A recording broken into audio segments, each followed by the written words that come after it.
வணக்கம் முத்துக்குமார். நம்ம தமிழ் சேனலை சப்ஸ்கிரைப் பண்ணுற அனைவருக்கும் என்னுடைய மனமார்ந்த நன்றி. எல்லோரும் டிஸ்க்ளைமர் அண்டர்ஸ்டாண்ட் பண்ணிக்கோங்க. டிஸ்கிரிப்ஷனில் டிஸ்க்ளைமர் கொடுத்துருக்கேன். நான் செபி ரிஜிஸ்டர்ட் அனலிஸ்ட் கிடையாது. அதனால் before investing consult your financial advisor. நம்ம சேனலில் கொடுக்குற அனைத்து தகவலும் only for educational purpose. Okay, அடுத்தது நம்மளுடைய டெலிகிராமுடைய சேனலோட லிங்க் டிஸ்கிரிப்ஷன்லையும் கமெண்ட்லையும் கொடுத்துருக்கேன். ஸ்டாக் மார்க்கெட் பற்றின அப்டேட்ஸ் நியூஸ் ஏதாவது வேணும்னா நீங்கள் அதில் ஜாயின் பண்ணிக்கலாம். அது ஃப்ரீ டெலிகிராம் சேனல் தான். அதே மாதிரி டிமேட் அக்கௌண்ட் ஓப்பன் பண்ண விருப்பம் இருக்கிறவங்க யாராவது இருந்தீங்கன்னா என்னுடைய ரெஃபரல் லிங்க் டிஸ்கிரிப்ஷனில் கொடுத்துருக்கேன், கமெண்ட்லையும் கொடுத்துருக்கேன். அதை ப்ரெஸ் பண்ணி நீங்கள் டிமேட் அக்கௌண்ட் ஓப்பன் பண்ணி எனக்கு சப்போர்ட் பண்ணலாம். ஓகே, சரி. இப்போ நாளைய பங்குச்சந்தைக்கு தேவையான தகவல்கள் என்னென்ன அப்படின்றத பார்த்துருவோம். ஃபஸ்ட்டு எக்ஸ்பெக்டேஷனே பார்த்திங்கன்னா குளோபல் மார்க்கெட்டை பொறுத்தளவில் யூஎஸ் மார்க்கெட்டில் நாஸ்டாக் 130 புள்ளிகள் டவுன், 0.6% டவுன். S&P 0.2% down. ஆனால் மிகப்பெரிய அளவில் டவுன் இல்லை, ஆனால் ஏற்றமும் கொடுக்கல. ஓகேவா? டவ் ஜோன்ஸ் மட்டும் 120 புள்ளிகள் பாசிட்டிவில் இருக்குது. அதாவது 0.2% டவுனில் இருக்குது. சாரி, அப்பில் இருக்குது. டவ் ஜோன்ஸ் மட்டும் 0.2% அப்பில் இருக்குது. மற்றது எல்லாமே டவுனில் தான் இருக்குது. யூரோப்பியன் மார்க்கெட் பார்த்திங்கன்னா எல்லாமே டவுன் தான். FTSE 1% டவுனில் இருக்குது. CSE down. DAXும் 0.8% வரைக்கும் டவுன். அடுத்து நம்ம முக்கியமாக கவனிக்க வேண்டியது கிஃப்ட் நிஃப்டி 97 புள்ளிகள் டவுன். ஓகேவா? 0.4% டவுன். கொஞ்சம் நேரத்துக்கு முன்னாடி வரைக்கும் பார்த்திங்கன்னா 110 புள்ளிகள் வரைக்கும் டவுனில் இருந்தது. இப்போ 97 புள்ளிகள் இருக்குது. சரி, ஏன் கிஃப்ட் நிஃப்டி நமக்கு டவுனில் இருக்குது? அடுத்து வேறு என்ன ரீசன் சொல்லும் போது நம்ம வழக்கம் போல் ஈரான் US வாருக்குள்ளே நுழையிறோம். ஈரான் US உடைய வாருடைய லேட்டஸ்ட் இன்ஃபர்மேஷன் பார்த்திங்கன்னா GCC ஈரானுடைய அட்டாக்கை பயங்கரமாக கண்டனம் தெரிவிச்சிருக்கிறாங்க. இது ரொம்ப சீரியஸ் கன்சர்னாக போய்கிட்டு இருக்குது. இது சரி வராதுன்னு. இதில் பாருங்கள், அந்த கல்ஃப் கோஆப்ரேஷன் கவுன்சில் என்ன சொல்கிறாங்க, ஈரான் அட்டாக் பண்ணுறத ரொம்ப அதிகமாக இருக்குது. இதுக்கு மேலே நாங்கள் எங்களை பாதுகாத்துக்கிறதுக்கு வேறு மாதிரி யூஸ் பண்ண ஆரம்பிச்சிடுவோம்னு சொல்லியிருக்காங்க. ஆனால் அவங்க ஈரானை டேரெக்டாக அட்டாக் பண்ணால் அது ஈரானையும் பகச்சிக்க முடியல. ஓகே, டேரெக்டாக பகச்சிக்க முடியல. யூஎஸ்ட்டை நீ வராதப்பா அப்படின்னு சொன்னால் யூஎஸ் கோச்சுக்குவாங்க. அதுவும் ஈரான் கூட சேர்ந்துக்கலான்னா அதுவும் முடியாது அவங்களால. ஸோ கல்ஃப் நல்லா சிக்கிட்டாங்க. என்ன முடிவு எடுக்கிறதுனே தெரில. அடுத்தது ட்ரம்ப் பார்த்திங்கன்னா அவர் சொல்கிறது எதுவுமே இப்போ லாஸ்ட் டைம் கொஞ்சம் நம்பிக்கை இருந்தது. ஏன்னா க்ரூட் ஆயில் அவர் சொன்ன மாதிரி இறங்க ஆரம்பிச்சிது முந்தானத்தெல்லாம். அப்போது என்ன நினச்சாங்க, சரி ஒருவேளை ட்ரம்ப் சொல்லியிருக்கிறது கூட உண்மையாக இருக்குமோ அப்படின்னு நினச்சோம். இப்போ பார்த்தா அவங்க பாட்டுக்கு அட்டாக் பண்ணிகிட்டே இருக்காங்க. இவங்க தொடர்ந்து அட்டாக் பண்ணுறாங்க. ஈரானுடைய நியூக்ளியர் பிளான்ட்டையும் அட்டாக் பண்ணிட்டாங்கன்னு இப்போ ஈரான் நியூஸ் கொடுத்துருக்கு. ஓகே, ஸோ இது அடுத்த லெவலுக்கு தான் வார் எஸ்கலேட் ஆகுதே தவிர ஒன்றும் குறையலை. இதில் ட்ரம்ப் என்ன சொல்லியிருக்காருன்னா, இன்னும் உங்களுக்கு டைம் இல்லை, ரொம்ப அர்ஜென்சி, ஸோ சீக்கிரமாக முடிவெடுங்க அப்படின்னு சொல்லி இன்னும் டென்ஷனை கொஞ்சம் அதிகப்படுத்தியிருக்காரு. டென்ஷனை டியூன் பண்ணியிருக்காரு. ஸோ அதனால் இப்போ வரைக்கும் பீஸ்ஃபுல்லாக எதுவுமே போகலை. தொடர்ந்து அட்டாக் இருந்துக்கிட்டே தான் இருக்குது. இந்த மாதிரி இருக்கும்பொழுது ட்ரம்ப் மேலே இருக்கக்கூடிய நம்பிக்கை கொஞ்சம் நார்மலாகவே கொஞ்சம் நம்பிக்கை கம்மி தான், இன்னும் கொஞ்சம் கம்மியாகுது. ஓகே, இல்லை வார் நிற்காது போல், இன்னும் தொடர்ந்து தான் போகும். அவர் சொல்கிற மாதிரி பீஸ்லாம் ஒன்றும் இல்லை, அவர் ஏதோ ஒரு மணிப்புலேட் பண்ணிவிட்டு க்ரூட் ஆயில் வாங்கி வச்சுக்கிட்டார் போல் அப்படின்ற மாதிரி தான் தோணுது. ஸோ இப்போது இந்த வாரனால் என்ன நடந்திருக்கு அப்படின்னு பார்த்திங்கன்னா, க்ரூட் ஆயில் திருப்பியும் இன்றைக்கும் 5% வரைக்கும் ஏற்றம் கொடுத்துருச்சு. இப்போ கரண்ட்டாக பார்த்திங்கன்னா க்ரூட் ஆயில் 5% வரைக்கும் ஏற்றத்தில் இருந்தது. இப்போ 3.3% க்ரூட் ஆயில் ஏற்றத்தில் இருக்குது. க்ரூட் ஆயில் பொறுத்தவரை இன்றைக்கி கேப் அப் ஆகிருக்கு. அது ஞாபகத்தில் வச்சுக்கோங்க. கேப் அப் ஆகி கரண்ட்டாக பார்த்திங்கன்னா 3.2% வரைக்கும் க்ரூட் ஆயில் ஏற்றத்தில் இருக்குது. கோல்டு சில்வரை பொறுத்தளவில் சில்வர் 5% வரைக்கும் டவுன் ஆகிடுச்சு. ஓகேவா? நான் சொல்கிறது US டாலரில். ஓகே, US மார்க்கெட்டில் சில்வர் டவுனு. அப்போது நமக்கு நேற்றுக்கெலாம் பாசிட்டிவில் போச்சு இல்லை, இப்போ டவுன் எக்ஸ்பெக்டேஷன் வந்துடும் திருப்பியும். அடுத்தது கோல்டை பொறுத்தளவு 1.3% திருப்பியும் கோல்டும் US டாலரில் டவுன் ஆகிருக்கு யூஎஸில். அப்போ நமக்கு என்ன ஆகும், நமக்கும் கோல்டு டவுன் தான். அப்போ கோல்டு சில்வர் டவுன் ஆகுதா? ஸ்டாக் மார்க்கெட்டை பொறுத்தளவில் க்ரூட் ஆயில் மேலே போகுதா? 3.5% 4% மேலே வருதா? அப்போ நம்மளோட கிஃப்ட் நிஃப்டியும் வர 90 புள்ளிகள் டவுனு. இப்போ நம்ம எக்ஸ்பெக்டேஷன் என்னவாயிடுது, இப்போ நிலவரப்படி கேப் டவுன்ற எக்ஸ்பெக்டேஷன் வந்துடுது. திருப்பி நாளை காலையில் பார்க்கணும். ஏன்னா இன்றைக்கி நைட்டு என்ன சொல்லுவார், அதை எப்படி சால்வ் பண்ணுவாங்க, க்ரூட் ஆயில் விலை எப்படி குறைக்கலாம்னு யோசிச்சுட்டே இருப்பாங்க. ஓகேவா? க்ரூட் ஆயில் விலை ஏற விடாமல் தடுக்கிறாங்க. ஓகே, அப்போ என்ன நடக்கும், நமக்கு ஹை வலட்டைல் நடக்கும். இன்றைக்கி கேப் டவுன் அப்படின்னா அந்த கேப் டவுனுக்கான ரிஃப்ளெக்ஷன் நம்ம மார்க்கெட்டில் இருக்கும். திருப்பியும் காலையில் என்ன நியூஸ் வருதுங்கிறத பார்த்துக்கிட்டே இருக்கணும் கவனமாக. அப்போது நமக்கு இப்போ ஹெட்ஜிங்க்கு பார்த்திங்கன்னா ஒன்று புட் ஆப்ஷன்ஸ் இருக்குது, இன்னொன்று க்ரூட் ஆயில் இருக்குது.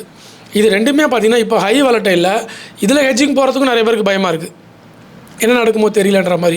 ஸோ இந்த தடவையும் நாளைக்கும் மார்க்கெட் கேப் டவுன் ஓப்பன் ஆச்சுன்னா ட்ரம்ப் மேலே இருக்கக்கூடிய அந்த வார்த்தையில் இருக்கக்கூடிய அந்த நம்பிக்கை சுத்தமாக ஜீரோ ஆகிடும். இப்போ கொஞ்சம் நஞ்சம் பேர் நம்பிக்கையோடு இருக்காங்க இல்லையா, அவர் சொன்னார்னா மார்க்கெட் வந்து வார் வந்து பீஸை நோக்கி வந்து ட்ராவல் ஆகும். அப்போது நமக்கு மார்க்கெட் கொஞ்சம் ரெக்கவர் ஆகும். இது வந்து நல்ல ஒரு பையிங் ஜோனு, நல்ல டிப்பில் வந்து நம்ம பை பண்ணிட்டோம்னு நினைக்கிறாங்க பார்த்தீங்களா, அவங்களும் விட்டுட்டு ஓடிடுவாங்க. அப்போ என்ன ஆகும்னா மார்க்கெட் ஃப்ரீ ஃபால்குள்ளே நுழைஞ்சிரும், ஃபாலிங் நைஃப் கன்ஃபார்ம் ஆயிரும். ஸோ டெட் கேட் பவுன்ஸ் வந்து கன்ஃபார்ம் ஆயிரும். அதுக்கப்புறம் யாருமே கிட்ட வர மாட்டாங்க, ஒரு 2000 புள்ளிக்கு கிட்ட வர மாட்டாங்க, நல்லா சரிச்சு விட்டு போயிடுவாங்க, யாரும் பையரே உள்ளே இருக்க மாட்டாங்க. அதனால் ரொம்ப கேர்ஃபுல்லாக இருக்கணும். நாளைக்கும் கேப் டவுன் ஆச்சு, முடிஞ்சது. அதுவும் கேப் டவுன் ஆகி நாளைக்கு ஏறிடுச்சுன்னா தப்பிச்சோம், ஏதோ கொஞ்சம் நம்பிக்கை வந்துடும். இல்லைனா அவ்வளோதான், நாளைக்கு தான் வந்து லாஸ்ட்டு ஹோப் எல்லாருக்குமே இருக்கிறது. ஓகேவா, மேக்ஸிமம் ஆஃப் த ட்ரேடர்ஸ் வந்து நாளைக்கு தான் வந்து ஒரு பெரிய ஹோப் வச்சுருக்காங்க. மார்க்கெட் அப்படியே திரும்பி பாசிட்டிவில் போயிடுச்சுன்னா தப்பிச்சிடுவாங்க, இல்லைனா வெளியே வந்துடுவாங்க. அதாவது இப்போ நிறைய பேரோட ஒப்பீனியன் என்னென்னா கண்டிப்பாக கீழே விழுவும், இன்னும் ஒரு 14,000 புள்ளி கூட வந்து மார்க்கெட் போகலாம்னு ப்ரெடிக்ஷன் சொல்லுது. ஓகேவா, 14,000 புள்ளி போகும், 15,000 புள்ளி போகும்னு மார்க்கெட் அனலிஸ்ட்டோட ப்ரெடிக்ஷன்லாம் வந்து சொல்கிறாங்க.